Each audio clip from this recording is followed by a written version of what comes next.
E a gente começa essa edição do CNN de olho no corte de gastos. Daqui a pouquinho, o presidente Lula volta a se reunir com ministros para tratar sobre este assunto.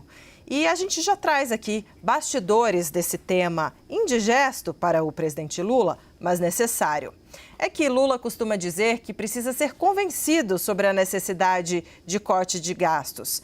Pois é, dessa vez foi. E por quê? Por conta de 2026, o ano da eleição presidencial.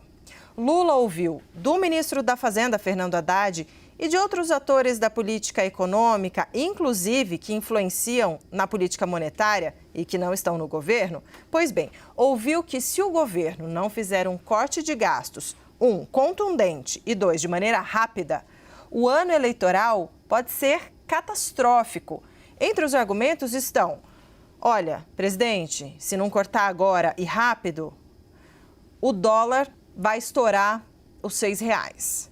O que significa na ponta esse descontrole do câmbio, gasolina mais cara, pãozinho mais caro, e as pessoas entendem isso. Com isso, vem claro o aumento da inflação e, consequentemente, a taxa Selic também fora de controle. Chegaram a dizer em beirar os 15 pontos.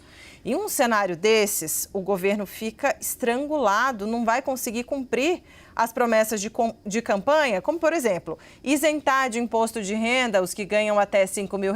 Pois é, Lula prometeu isso em seu governo. Ou então, algo que ele já entregou, mas que não pode retroceder, como manter a política de reajuste do salário mínimo. Sem o cumprimento, ao menos, de parte do que prometeu, a reeleição ou emplacar um sucessor vai ficar muito difícil. O que Lula quer em troca, então, desse corte de gastos agora? Ele quer ter no horizonte, em 2026, algum espaço para fazer pacote de bondades. Yuri Pita.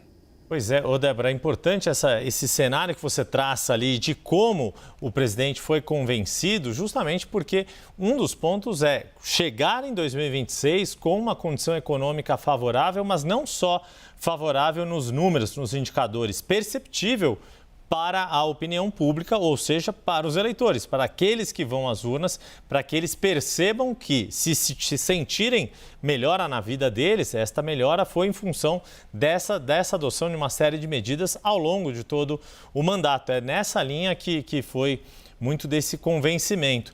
E muita gente contou semana passada, Renata Varandas e eu, do quanto a questão do grau de investimento, a possibilidade real de retomar o grau de investimento pelas agências de risco, ou pelo menos por uma das agências de risco que fazem esse tipo de eu ia usar o inglês aqui, evaluation não, né? Avaliação dos países, desde que a Moody's falou que faltava apenas um passo e que um gesto concreto do governo na direção de redução das despesas poderia ser esse último passo para voltar a retomar o grau de investimento que a gente lembra.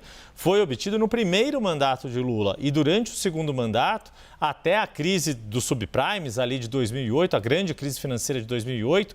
Antes disso, o governo dele pôde usufruir ali da bonança, uma grande entrada de investimento estrangeiro, tanto que os papéis, né, da dívida brasileira, do Tesouro Brasileiro, né, a emissão de títulos da dívida brasileira, que eram muito baixas para estrangeiros antes do grau de investimento, multiplicaram e quando houve a perda ainda se mantiveram num patamar de 10%. O que se espera é que esse estoque de dívida na mão de capital estrangeiro aumente quando houver esta nova obtenção do grau de investimento e que esta chegada de investimento estrangeiro no país, claro, estimularia a economia e seria algo perceptível na ponta, na percepção de bem-estar do eleitorado, Débora.